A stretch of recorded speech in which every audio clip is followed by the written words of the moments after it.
Hello and welcome to the latest video and podcast from Fantasy Football Scout as we look ahead to Fantasy Premier League Game Week 13. It's team reveal time, and as usual I'm joined by Fantasy Football Scout's Deputy Editor Tom Freeman. Tom, welcome. How are you? Yep, good, thanks, Joe. Looking forward to Game Week 13. It's taken a while to come round, but it feels like it's finally on the horizon. Still a bit unsure about plans, actually, transfer plans, captaincy. So looking forward to having a chat about that. Definitely, and both of our teams, we've got a hell of a lot of away day players, so we're focusing on those who are the best players away from home this season. That might help us with some of our decisions. Just a reminder to everyone to press that like button and do subscribe so you can keep up to date with all our content throughout the week. Also, I understand there's an offer, a Black Friday offer this week at Fantasy Football Scout. Tom, what's that about? Yeah, Black Friday deal at Scout this week. If you sign up as a member on Black Friday, so anytime from Thursday at midnight onwards, you get a free gift from the Good Team on Paper website, worth up to £12, I think. Now, Good Team on Paper, not sure if you've seen them, Joe, but they make really nice prints, hoodies, mugs, that kind of thing. Some of the prints are really great. I was looking at the Villa ones earlier. So you can sign up. I think there's a deal on at the moment as well, £3.41 per month to sign up. And you obviously get all of the Opta stats, members table, so you can build your own premium articles, members videos, all of that. So if you are interested, Friday's the day to do it. Build your own goals imminent table.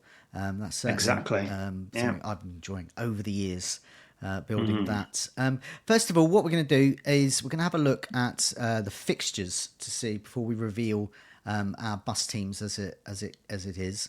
So looking at the fixtures up to game week 20, for me, it's Bournemouth, Burnley, Wolves, Newcastle, Nottingham Forest, Brighton have the best fixtures. Chelsea's fixtures turn in game week 16.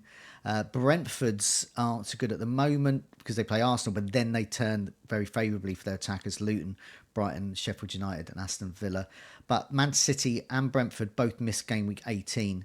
So this says to me, with my particular team, and Bomo's a player I definitely want in game week 14. Watkins could be surplus to requirements, and if I wanted to replace him, Solanke looks a good option there. Meanwhile, when we look at our teams, I've got defensive problems. I'm looking for a cheap defender. Wolves, Nottingham Forest, and Brighton certainly come into occasion, although Brighton haven't kept any clean sheets yet. But Wolves are certainly a team I'm looking at there, although it doesn't sound very exciting. But that's what I'm looking at when I look at the next few fixtures. What about you? What's your sort of not long term, but sort of medium term transfer thoughts? Well, I think Solanke is really appealing because I think those fixtures are great for Bournemouth for an extended period. I'm not quite so bullish on maybe losing Watkins because I think that, yes, the immediate fixtures are pretty tricky, but it's that Sheffield United fixture when we've got blanks for Haaland. Arsenal play Liverpool that week. So I think he could be a captain that week. I like Crystal Palace's next three, but then they go off the boil pretty quickly, don't they? So they feel like short-term transfers if you're going to get somebody in. Brentford would be a lot higher on this ticker if it wasn't for the blank in 18. Yeah. So I'm still going to try and accommodate on Bomo into that.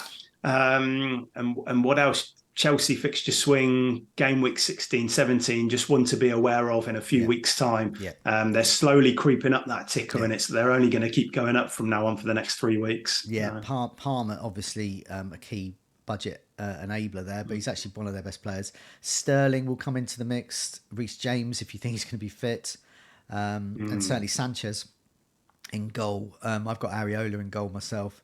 If I've got the transfers and the money, I'll probably be looking to upgrade him to Sanchez. Yeah, 16 if I can, but I might not have the moves. I might not have the money. Then just remind people as well. You mentioned about Brentford's fixtures there. They've got Sheffield United and Aston Villa before they have that blank as well.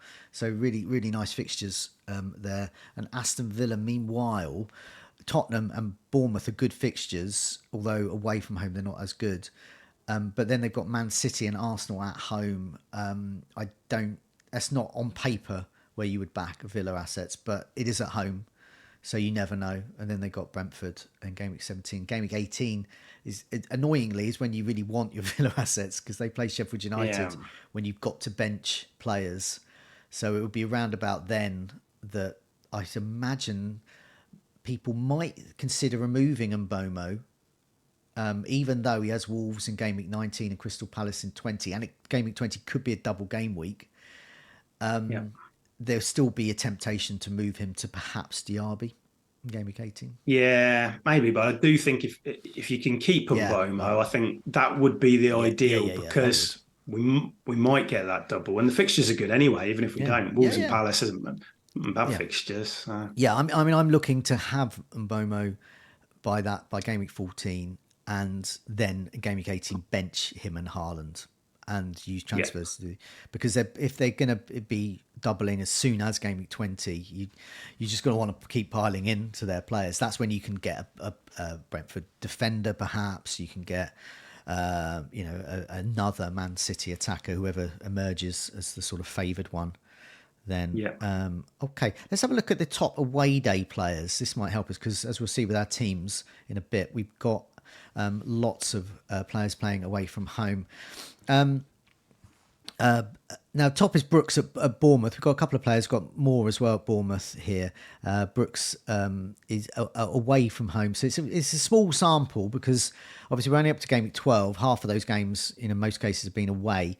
He has nevertheless had 10 FPL points, but no starts away from home. So he's quite tricky. So I haven't sort of flagged him up, highlighted him. But Jackson, much maligned by those who have owned him for a lot of this season, but he has racked up the goals. He's had 4 goals, 3 starts away. This is away from home. 4 goals away from home, 3 starts. Minutes per expected goal involvement, non-penalty every 70 minutes. This is pretty good. But his next match is against Newcastle, and Botman could potentially be back for them, might not be, and he's created a couple of chances. But I don't think I think if you've got Jackson still, he's still a hold, isn't he? Because Chelsea's fixtures do get better, but it just remains to be seen whether Nkunku is going to replace him or not. I mean, he's always got chances, hasn't he? He's just struggled to convert them. I think, that away match at Spurs, it was obviously 3 of the goals came in that one match when they were against 9 men and a ridiculously high line. But yeah, I think he's got ability. I just worry a little bit about Nkunku coming back and how he fits in, and maybe now isn't the time. No. I mean, the fixtures, they're still not great until game week 16, I think, is the swing that we just mentioned then. So I mean, if you own him though, I don't think there's anything wrong with playing him. No. No. Fatty's next at Brighton. He's usually been used in Europe with him and Pedro and Adingra forming quite a sort of nice partnerships there on the pitch. But nevertheless, Fatty, when he has played, he has no away starts this season. But he has scored a couple of goals, so he's used that time wisely. He's had 14 points just from those 0 starts, so very limited minutes, but minutes per expected goal involvement, non-penalty every 84 minutes. So that indicates that if he did start, he might get many more chances. And he's also created a couple of chances in those very limited minutes away. Ferguson is injured at the moment, very, very unlikely to play game week 13, might not play for a while. Welbeck is also injured as far as we know. So who is going to play up front? Well, Pedro and Fatty are in the mix there. So you would imagine Fatty's going to start getting more starts. Played Nottingham Forest next. I think he's an okay option actually, 6.5 million. But it is a risk. Is he going to start or not? But we'll certainly get the chances. Yeah, I don't think I'm quite there with him. I like him when he plays. Like when I've watched him in Europe, he's got bags of talent. Yeah, Barcelona forward. Exactly. We're entering a period though where I'm kind of looking at more and more players who are secure in their minutes and nailed on and can be relied upon. It's that point of the season, isn't it, as we move into December?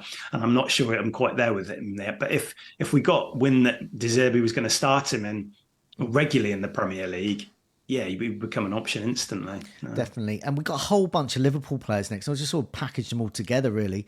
Darwin Núñez away from home. I mean, this just implies how attacking Liverpool are, but it's showing how good they are away from home this season as well. So Darwin Núñez had just 2 away starts as well. Minutes per expected goal involvement, non-penalty every 113 minutes. But he has scored a couple of goals. He's had 20 points away from home. Gakpo as well, not too shabby. 2 goals away from home.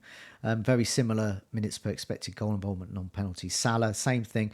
Similar minutes per expected goal involvement, non-penalty. 2 goals, 4 assists. Salah's doing really well. He's playing City next away. But yeah, I think he's a captaincy shout because I think you'll get a return from him. And Diaz as well, 2 goals away from home. I don't know if you saw when he scored for Colombia, his freshly freed father from kidnapping, which is not something that happens to every family, was in the stand and was understandably overcome with joy. There it's quite a sight, quite an uplifting sight to see this man who's freed from captivity, seeing his son score for his country. It's quite something. So yeah, out of all of these, I mean, they're all good options, but I think this indicates that Liverpool players are captainable and certainly very playable, even though it's Man City away. Yeah, and I just had a quick look at the away fixtures that Liverpool have played so far, and they haven't been easy games either. No. They played Chelsea away, Newcastle away, Wolves, Tottenham, Brighton. So there's not, they're not playing, Bournemouth, Burnley, Sheffield United in those kind of games. They're not easy matchups, but it just shows how good the attack is. I mean, if I had to pick, obviously Salah one, and then Darwin would be the second choice of mine. No, you can't go for Gakpo now. And even with Diaz, I think Diaz, we spoke about it on the goals imminent video, that it feels like he's first choice, but Jota's still going to get eaten. He's going to get the odd game there, isn't he? Whereas, and that might happen to Nunez as well, but he does feel like he's more secure than he's ever been in his Liverpool career now, Darwin. Yeah. I would certainly feel confident if I had Darwin in my team. And last name up is Bowen, who was removed from the England squad as a precaution because of an injury. We don't know the extent of it, but he is back in training. It looks precautionary so far, but we'll find more news in team news later in the week, team news video and podcast. He's had 6 away starts, 6 goals. He plays away, he scores. He plays Burnley up next. He would be, if he wasn't flagged, he'll be my captain. So as soon as I get confirmation he's not injured in any way, I'm captaining him because I think he is the best option. This is why we're focusing on those away players. Being away from home doesn't impact me. Bowen's actually better away and he plays Burnley. That's a captain choice. He's not in your team, but if he was, would you captain him? Yeah, I mean, we did the captaincy video last week, and I think after chatting about it for 20 or so minutes, we were both of the opinion that Bowman was probably the top pick. And I don't think much changed then, apart from this flag, which we need to get rid of to be able to captain him. But it's a really tricky week for captaincy. Nobody is really completely jumping out. There's not an obvious pick. No. And so I quite like Bowen as a differential pick as a captain this week. But let's just hope we get clarity on that injury before the deadline. Yeah. Let's have a look at your team then. I put a little fixtures for Gameweek 13, but sorted by difficulty. It shows that Crystal Palace, Sheffield United, Fulham, Bournemouth, West Ham, and Burnley. I'm gonna sketch it. I'm gonna say that there's lying here about Burnley having a good fixture against West Ham, but nevertheless, the weaker teams have the better fixtures. Most of our players are away. I mean, you go through your team at the moment, and I think I've counted up 8, 9 of them are playing away. So it's pretty away. It's an away day side. What's your team? What are your thoughts, and who are you captaining? Okay, so currently set up in a 3-5-2. I've got Areola in goal, who plays away at Burnley. Yeah. I've got Gabriel, Gahey, and currently Livramento at the back. The fact that Hall can't play means that Livramento should be pretty nailed into that team. It's not an ideal fixture, mine, so I might not play him, but he's in the team at the moment. I've got Salah, Adingra, Saka, Martinelli, and Son in midfield. And then I've got Watkins and Haaland up front, with Strakosha, Taylor, Cash, and Mubama on the bench. Now I've got 2 free transfers, and I've got 0.4 million in the bank. Okay. And you're going to captain Son, according to this. Would you think you will? I mean, if you don't make any moves with the players you've got at the moment, is Son your best bet for the captaincy? I keep going between him and Haaland for the captaincy. Okay. And it's difficult. The flag kind of came on Haaland, so you simply shift it over to Son. Yeah. I don't know. I think the game for Son against Villa, I don't think it's a bad No, fixture. no, We've I been think it's good. better at home. High line. We think he'll be on penalties. In fact, he should be on penalties with Maddison and Richarlison out. So there's a lot going for Son in that fixture. But there's nobody jumping out this week. And so sometimes in those cases, I sometimes just think by default, just go for Haaland. But the Yeah. fact it's the early kickoff is a little bit off-putting there. Yeah. So I'm still kind of thinking that through. In terms of the transfers now, my original thought had been looking at my team over the next few weeks, taking out Martinelli and Adingra for Mbomo and maybe somebody like Palmer. Yeah. And that was the idea. But that doesn't make a lot of sense in game week 13 when Mbomo plays Arsenal, Palmer goes to Newcastle. Yeah. Adingra, even now with the Matoma injury, probably playing left wing. Would you agree, Joe? Would. And that's where that's his sort of natural position. And we saw what Cutting he did onto his stronger foot in the last game. He got 9 points, great goal, a very Matoma-esque goal. And yes. yeah, I mean, I'm definitely playing Adingra. Yeah, so taking him out and Martinelli hasn't got the easiest of fixtures, but part of me wants to see Martinelli again if Jesus is back. So I think I need to give myself a bit more time with the midfielders. Doesn't make sense to bring in Mbomo this week or Palmer, I don't think. So I'm going to probably leave that, which probably leaves me looking at Matty Cash and thinking, if I transfer him out for somebody, either can then play that defender, bench Livramento, defence suddenly looks a bit stronger. That all makes sense. But I think you've been looking at maybe a similar move, Joe, and there's not an obvious replacement this week for Matty Cash. I looked at Reece James. I'm always tempted by Reece James, but it's risky. Yeah. We said earlier, you're bringing him now for the next 3 fixtures aren't perfect for him. I think the Brighton fixture is pretty good, but I think the other 2 aren't great. You're bringing him in really for game week 16 fixture swing. Is he still going to be fit at that point? Yeah, exactly. This could be a transfer in now and a transfer out 2 weeks down the line. Yeah. And I don't know if I want to do that. Yeah. We looked at 8 Nori as well on goals imminent. We like him, but he's got the 4 yellow cards. A Wolves defender, though, might be a good pick. Yeah. But it would have to be a centre-back. And I'm not sure if there's quite enough upside there for me to be tempted by that. The ceiling's quite low, isn't it, with those defenders? So. I mean, you've got the move to make. If you don't want to waste that transfer because you can improve the sides. I mean, have you got money? I'll do something. Have you got them? No, none of your attackers. So Mbama from Wolves, I mean, may even play if Bowen and Antonio are out. But I've got 0.4. Yeah, who would you bench out of that lot? It sounds counterproductive to sort of bench one of those other attackers. So yeah, I mean, I think your team will come to my team in a sec, but very similar move. I also have 2 free transfers. I also don't want to burn one. I also don't all the players I don't want this game week 13 anyway, and I don't want to move any attackers. So yeah, cash to someone else. I mean, you've already got Gabriel. That's an option for me. Yeah, I mean, I think... Yeah, it's quite hard. I don't see a lot of clean sheets for Cash in the coming weeks. No. I mean, Spurs, City, Arsenal, Brentford in the next kind of 5 game weeks. I don't see a clean sheet there. I don't think he'll be playing out of position as much with McGinn's form on the right. So I think I can sell him. I think if you bought him at 4.5, it's maybe a different story. But so I think I paid 5 or 5.1. I mean, you'll probably spend the next couple of days having a look in depth at stats and things like that. But your instinct now, if you were to move Cash for a player that is either around that price or lower, who would you go for?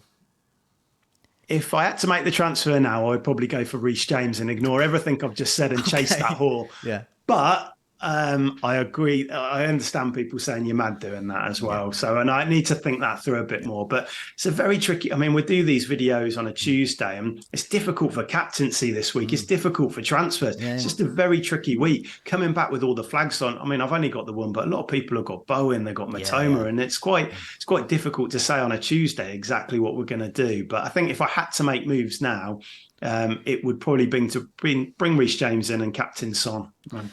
Okay, well, let's move over to my team because similar issues there. Similar style of team as well. We've got different players, but a lot are playing away. I've got 1, 2, 3, 4, 5, 6, 7 playing away from home there so far. So I've got Areola in goal, 3-5-2 with Pedro Porro against Aston Villa. I'm very happy to play him at home. I don't think I'm going to get a clean sheet, but he is on a lot of set pieces, and he got me an assist last week. I think he's going to tick over very nicely with attacking returns. I've got Matty Cash, who is the problem here, who I want to remove. I've got Anderson at Luton. I think he's good for Palace for clean sheets, and a player I can play for the next few weeks anyway. Across the middle, I've got Salah, Son, temporarily my captain. I've got Saka, Bowen, vice captain, but I do want to switch those around with Son as my vice captain and Bowen as my captain. But I need confirmation there. If he's still carrying that flag, if Moyes is a bit, we'll have to see, touch and go, late assessment, anything like that, that's going to put me off captaining him. So, but I'm happy to own him. Adingra, yeah, you mentioned Matoma's going to be out Gameweek 13 by the looks of it. So Adingra can play on the left and the right, favours the left, but can play on the right, placing Solly March. I can't see him being rested. I'm not sure. I can see, say, Buonanotte playing, but I can't see who else would play on the wing for Brighton. Yeah. If Adingra wasn't there, Matoma's out, Solly March is out. If Ferguson's out as well, that's going to mean Fatty's probably can't play out on the wing. He'll probably play more centrally. I can't see Adingra not playing. Watkins against Tottenham's high line, but he's away from home. And Haaland is flagged at the moment, but I expect that to go at home to Liverpool. So, Salah and Haaland are good options for the captaincy. I favour Son and Bowen at the moment, and Bowen in particular. On my bench, I've got Turner, Archer, who, if anyone's not playing, I don't need to transfer out a player, an attacking player, because Archer I'm really happy to play at home to Bournemouth. Simicast I'm happy to bench again. I hope he don't get 15 points again. But if he's away to Man City, so you don't expect much terms there. And Lamptey, who's obviously got a flag, it just depends which colour flag he's going to get. He's orange this week. It might be red next week. Might be yellow. But yeah, so he's a problem. But he's only 3.9, and he's going to sit on my bench.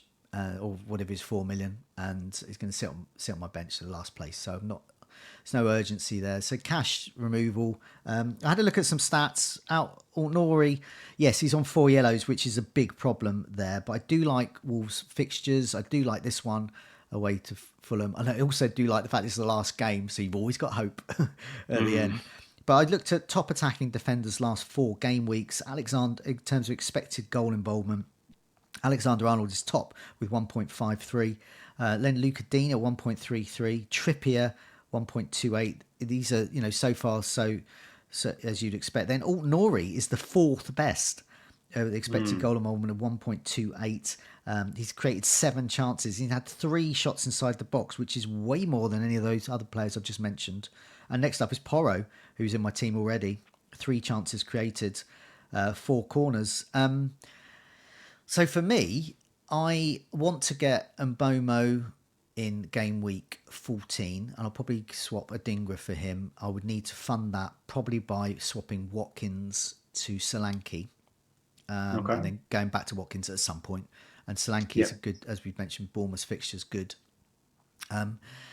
And so I can't really go higher than cash. I need to go a bit lower. So it'll either be, this will depend on just how boring I feel on Friday or Saturday, whenever I'd make that move, is I'll move cash to Gabriel, because lots of people have Arsenal defenders. Arsenal have got good fixtures coming up. I don't expect this clean sheet this time around, but I do in future game. It's just a good investment. You can't go wrong with an Arsenal defender. 6 points. I think that's what I would do in your position. It feels like a bit of a no-brainer going for an Arsenal defender, because you've obviously got Wolves after that, then you've got Luton. So that good chance of clean sheet in both of those games. I mean, he is playing away with his country, and so we have seen him benched. So, but if I'm not feeling boring, if I perhaps had a glass of wine or 2, Nori might come in, because these are really good stats. But I would need to know whether Wolves are playing this sort of wing back system. I think that's a great fixture away to Fulham without Palhinha. I think he's got a chance of getting an assist, attacking return. So if he keeps a clean sheet and an assist, there'll be bonus. So you're looking at a double digit return from to the upside is huge for Nori, but it's that 4 yellows. So what the best scenario is that he actually gets booked 5 yellows against Fulham, and so he can't play the next game week 14 against Arsenal. That's your best one. That's my dream scenario if I got him in. And then he's ready for game week 15 away to, home to Burnley, and then Nottingham Forest game week 16. Your worst case scenario is that booking comes against Arsenal when he sits on my bench, if I get him in. And then I can't play him against Burnley when I desperately want to play a Wolves defender against Burnley. So I've got to take that risk there. So yeah, that's the thing I'm thinking of. Those that know me will know that I'm probably going to get Gabriel in, because it's nice and boring and safe. Well, I think that's probably the sensible move, isn't it? Yeah. And you can play him even at Brentford. Yeah. I mean, I don't think they'll clean his sheet, but it wouldn't massively surprise me if they did, because I think they've been very good defensively, Arsenal, this year. Definitely. But yeah, so there's our thoughts, our early thoughts. We'll make that decision based largely on team news. Lots of flags to address by the end of the week. Do press that like button and do subscribe and keep up to date with our videos, especially team news at the end of the week. That's going to be absolutely vital coming out of this international break. But in the meantime, Tom, thanks so much for joining me. Good luck with the game week, and thanks everyone else for watching and listening, and good luck with your game weeks as well. Thanks, Joe.